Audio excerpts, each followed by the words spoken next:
बिस्मिल्लाहिर्रहमानिर्रहीम। अस्सलामु अलैकुम।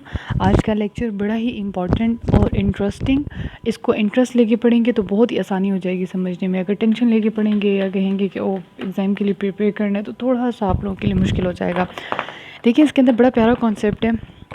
इस कॉन्सेप्ट को प्यारा ही समझ के आपने समझना है, मुश्किल समझ के नहीं समझना, ठीक है। तो आपने थोड़ी सी इसमें बड़ी मज़े की एक टैक्टिक है। देखिए, जो यूज़र है ना, वो यूज़र अच्छा भी हो सकता है, वो यूज़र बुरा भी हो सकता है, ठीक है। अब एक इंसान को हर बात बतानी या हर बात बतानी मतलब शो करनी ज़रूरी नहीं होती, ठीक है। अगर एक वेबसाइट है हमारे पास और उसके ऊपर डेटा पड़ा हुआ है किसी यूनिवर्सिटी का, और इस यूज़र को मैं कह देती हूँ कि ये स्टूडेंट है, ठीक। अब इस यूनिवर्सिटी का डेटाबेस है, जो डेटाबेस तो समझते हैं ना, अब सारा डेटा जहाँ पड़ा हुआ है उसके अंदर जो टीचर्स हैं उनकी सैलरी मेंशन है, जो स्टूडेंट्स हैं उनकी फ़ीस मेंशन है, किसने सबमिट करवाई किसने नहीं सबमिट करवाई, किस टीचर की सैलरी इंक्रीमेंट हुआ नहीं, ये यूनी का एक डेटाबेस है हमारे पास, ठीक है। अब आप मुझे बताएं कि इस यूनी के मैं डेटाबेस को ना दो हिस्सों में डिवाइड कर देती हूँ। एक हिस्सा है स्टूडेंट पोर्टल का और दूसरा है पोर्टल हमारे पास टीचर्स का, फैकल्टी का। मुझे एक बात बताएं, अगर यूज़र हमारे पास स्टूडेंट हो तो क्या उसके लिए ये ज़रूरी है या ये ठीक है, मुनासिब है कि वो टीचर का डेटाबेस देखे? Obviously not. उसके लिए ना इम्पॉर्टेंट है ना ये अच्छी बात है कि वो टीचर्स का डेटा देखे, टीचर की सैलरी या वो सारी चीज़ें। तो इसका मतलब ये है कि हमने इस डेटा को, अब यहाँ से बात समझनी है कि इस यूज़र के लिए हमने इस डेटा को एब्स्ट्रैक्ट बना देना है। एब्स्ट्रैक्ट मतलब आसान अल्फाज में कहूँ, हाइड कर देना है, ठीक है। कि बस इसको उतना ही दिखाएं जितनी इसकी रिक्वायरमेंट है या जितनी इसको दिखाने की ज़रूरत है। तो अब आपने यहाँ से बात समझनी है। 3 लेवल ऑफ एब्स्ट्रैक्शन का मतलब ये होता है, जो 3 स्कीमा आर्किटेक्चर है, ये स्कीमा जब भी हम ऑलरेडी डिस्कस कर चुके हैं, ये यही काम करती है कि जो यूज़र होता है ना, क्लाइंट, इसको क्लाइंट भी बोलते हैं, यूज़र को बोलते हैं, क्लाइंट या यूज़र को डेटाबेस को डायरेक्ट असेस करने ना दिया जाए, ठीक है।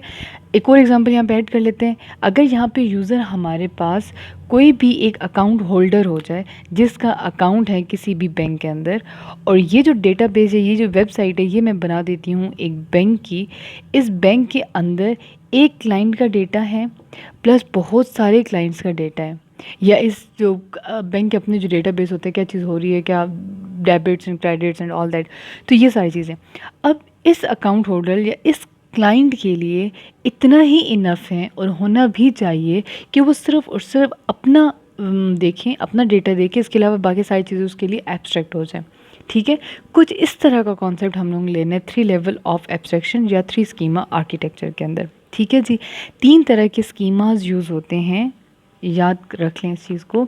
3 तरह के स्कीमास हमारे पास यूज़ होते हैं, मैं यहाँ पे लिख देती हूँ। पहला स्कीमा है external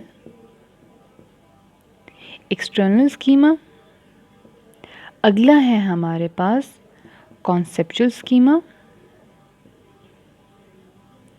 and the last one is physical schema, ठीक है। अब ये जो स्कीमा है ना, ये वाला, इसको ये कहा जाता है कि ये क्लाइंट का व्यू है या व्यू लेवल है। इसका व्यू लेवल क्या है? क्लाइंट का व्यू है ये, ठीक है। ये हमारे पास इसका क्या है? ये क्लाइंट व्यू है, या हम लोग कहते हैं कि ये व्यू लेवल है। इसका व्यू लेवल क्या है? कि ये क्लाइंट का व्यू है। अच्छा, अब होता क्या है कि ये जो चीज़ होती है ना, एक्सटर्नल स्कीमा, ये हम यूज़र को दिखा रहे होते हैं। इसके अंदर आप अपने माइंड के अंदर इमेज रखें, जिस तरह हम लोगों ने अभी यूनिवर्सिटी की बात की थी ना, यूनिवर्सिटी का डेटा यहाँ पे डिस्कस कर लेते हैं कि यूनिवर्सिटी के डेटा के अंदर एक सेकेंड, ओके, यूनिवर्सिटी के डेटा के अंदर फैकल्टी का डब्बा अलग, स्टूडेंट्स का डब्बा अलग। जो स्टूडेंट है ना, वो सिर्फ़ और सिर्फ ये कैपेबल होगा एक्सटर्नल स्कीमा की वजह से कि वो सिर्फ़ और सिर्फ अपना डेटा व्यू कर सके, ठीक है। जब हम इसकी डायग्राम बनाते हैं ना, तो हम इसकी डायग्राम में बाद में आपको बता देती हूँ, लेकिन डायग्राम के अंदर हम लोग बहुत सारे क्लाइंट्स ऐड कर देते हैं, ठीक है। चलिए मैं इसको यहाँ से रब कर देती हूँ, टॉपिक अपने पास लिख लीजिएगा, यहीं ये चीज़ डिस्कस कर लेते हैं, बाद में मसला ना हो जाए। हम जब इसकी डायग्राम बनाते हैं ना, तो डायग्राम कुछ इस तरह बनाते हैं कि बेशक 3-4 ऐड कर दें। ये पहले 4 ऊपर और उसके बाद आता है कॉन्सेप्चुअल व्यू और उसके बाद आता है फिजिकल व्यू।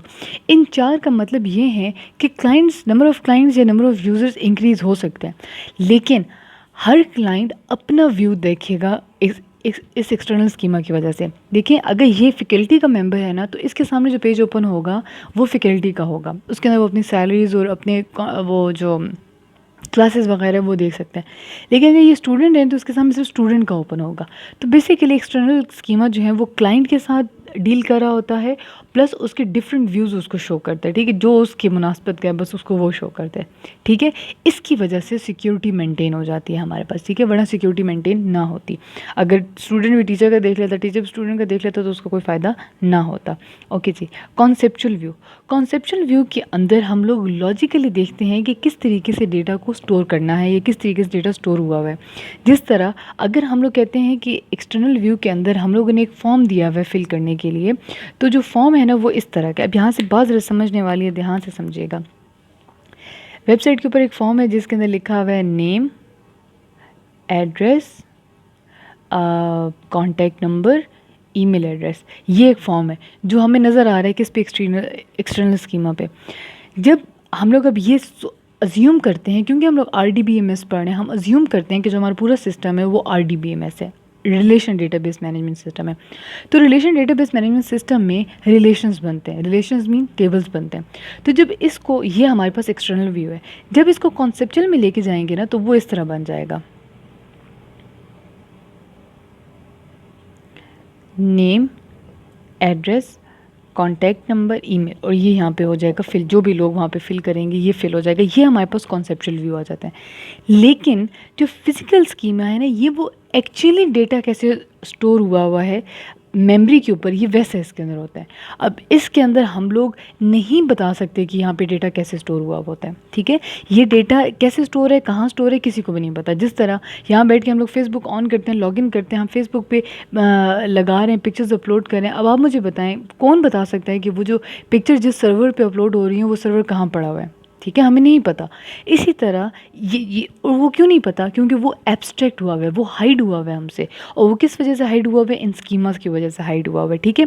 इससे, इस सारे स्कीमा से यूज़र को ये पता ही नहीं चलता कि डेटा किस तरह और कहाँ कहाँ स्टोर हुआ हुआ है, ठीक है जी। कोई क्वेश्चन हो तो कमेंट बॉक्स में पूछ लीजिएगा। बाकी ये चीज़ इतनी सी है। अल्लाह हाफिज़।